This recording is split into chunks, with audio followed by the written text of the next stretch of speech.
Hello everyone. This is the fourth video in our series on the Battle of Siffin. In May 622 CE, the Quraysh were enraged. Muhammad and his cousin Ali had easily eluded them and escaped to Medina. Now Islam was slowly spreading its wings across Arabia. So, to let the Muslims know that they had not yet given up on their dreams of crushing them, the Qurayshites, led by Abu Lahab, began raiding lands around Medina. These raids took a toll on the Muslims' already strained finances, but things were to become even worse. In March 624 CE, news reached Muhammad that Abu Sufyan was on his way back from Syria with a large caravan. The Quraysh had invested a large sum in this caravan and their investment had turned a great profit. Additionally, Abu Sufyan was carrying a shipment of newly purchased arms and weaponry. The Muslims knew well who this supply of armaments was meant for. Therefore, Muhammad set out with 313 men to intercept Abu Sufyan. News of this was quickly brought to Abu Sufyan by his spies in Medina. He then changed course westwards and sent words to Mecca for the Qurayshites to come and defend their property. When this news reached Mecca, Abu Lahab led 1,000 men to Abu Sufyan's aid. Fully unaware of this, the Muslims continued their chase until they reached the village of Badr. Here, Ali set out to do reconnaissance by heading to the water wells of Badr. There, he found the water carriers of the Qurayshite army. Through them, Ali learned of what Abu Sufyan had done. Knowing he had to act quickly, Ali captured these water carriers and brought them to the Prophet. This action gave the Muslims the upper hand. By learning of their enemies' whereabouts, they had gained time to prepare, whilst the Meccans remained oblivious to Muhammad's early arrival at Badr. Despite their lack of numbers and equipment, the Muslims unanimously backed their Prophet to do as he was instructed by God. So Muhammad began preparing for battle. He first moved his troops next to the wells of Badr and then ordered water canals to be dug to give his army a constant water supply. Doing this prevented the more mobile and larger Qurayshite army from cutting the smaller Muslim army from accessing water, as this would have had devastating results. Muhammad's initiative proved effective, as the Qurayshite were now forced to go on the offensive. The battle began in the traditional Arab manner, in which a champion of one side rode out of his line to challenge the heroes of the enemy to meet him in single combat. From the Meccan side, 3 warriors, Utbah, son of Rubayah, Shayba, his brother, and Walid, his son, came out into the open space and challenged the Muslims. Let us pause to explain who these 3 men are. As we know, Muawiyah's father was Abu Sufyan, who had married Utbah's daughter, Hind. So in Badr, Muawiyah's maternal grandfather, alongside his uncle, have ridden out to challenge the Muslims. Here, Muhammad turned to his family and called out, "O sons of Hashim, arise and fight according to your right." Immediately, Ali, with his uncle Hamza and his cousin Ubaidah, emerged to face the challengers.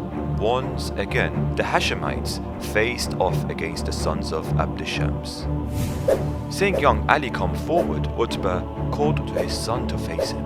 Walid was a fierce warrior, and perhaps Utbah thought Ali, who until now had never fought in a battle, would be no match for him. Whilst Ali and Walid paired up to fight, the other men paused to watch. The 2 young men exchanged a few blows, but then very quickly, Ali struck a decisive blow that killed Walid instantly. Seeing this, the other warriors charged at each other. Hamza met Utbah and killed him, but Ubaidah was mortally wounded by Shayba.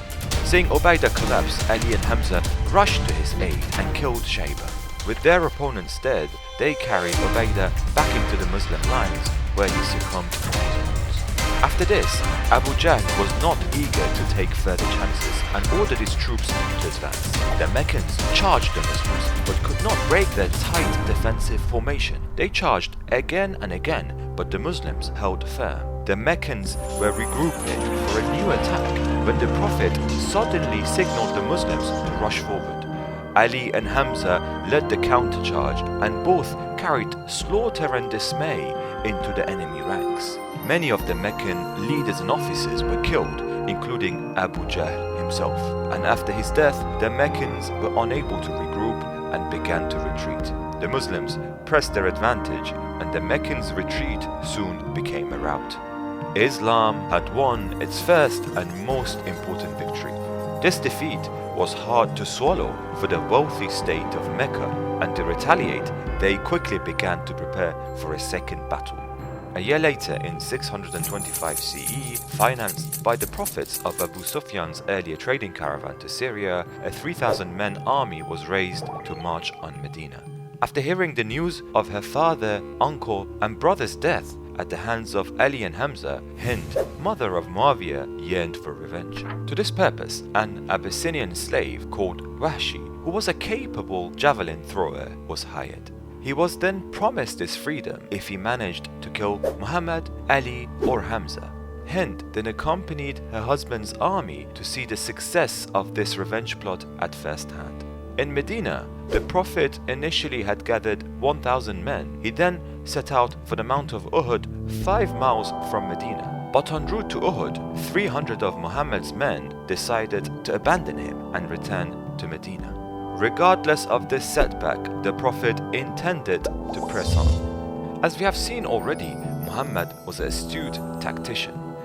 Being aware of his enemy's superior cavalry, Muhammad chose to meet them in hilly terrain unsuitable for swift cavalry maneuvers. He then took up a defensive position at the base of Mount Uhud. Then, to prevent the enemy cavalry from flanking his army, he ordered 50 archers to take up position on higher ground. He instructed them not to leave this post under any circumstances, even if they saw the Muslims were winning the battle. When the battle began, Ali and Hamza made quick work of the Meccan army's standard bearers one after another. In the middle of this fight, Wahshi hid himself in wait of an opportunity. Hamza is said to have been as a fierce lion in battle, fighting with 2 swords and always on the offensive. This gave Wahshi a chance. Whilst Hamza was engaged in fighting, he suddenly emerged from his hiding place and threw his javelin at him, striking Hamza in his flank. This was a deadly strike, causing Hamza to perish. Despite this major blow, the Muslims had managed to push the Meccans back. Watching their standard bearers fall one after another and seeing how the Muslims fought with fervor rattled the morale of the Meccan army, and they began to set in rout. The Muslims started to pursue after them until they reached the Meccan camp, where they began to collect spoils. This scene watered the mouths of the Muslim archers, and they left their position to join in spoil collection. As expected, this proved to be a disaster. Khalid ibn Walid, the man in charge of the Meccan cavalry units, had so far kept his troops in reserve. Once he saw the Muslim archers abandon the post, he led 200 horsemen and descended on the Muslims from behind. Seeing the horsemen attack, the rest of the Meccans came back to fight, whilst the Muslims were still preoccupied collecting spoils. Suddenly, the Muslims found themselves pressed on both sides. They began to fight, but at this point, a man started to shout, "Muhammad is dead!"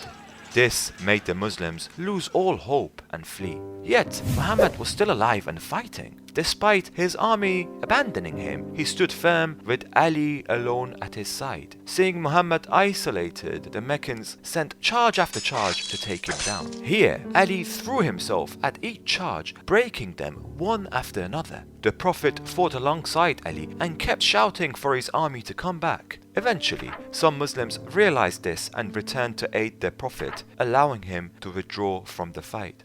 The battle had ended with favorable outcomes for the Meccans. Ibn-Athir says here Hind began to exact her revenge by ordering the mutilation of the bodies of the fallen Muslims. She then had Hamza's body cut open and his liver carved out for her to sink her teeth into.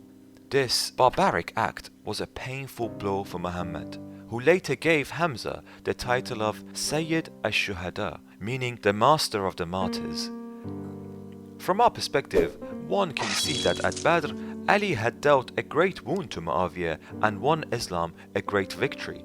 Alas, this victory kindled new and fiercer fires of hatred and hostility in the hearts of the Umayyads. If to the Muslims Ali was the symbol of the triumph of Islam, to the Umayyads he was the symbol of the destruction of their way of life and privileges. So in Uhud, the family of Muawiyah exacted their revenge. This will give us a better perspective as we move forward in time and get closer to the events of the Battle of Siffin itself as to why this battle happened in the first place.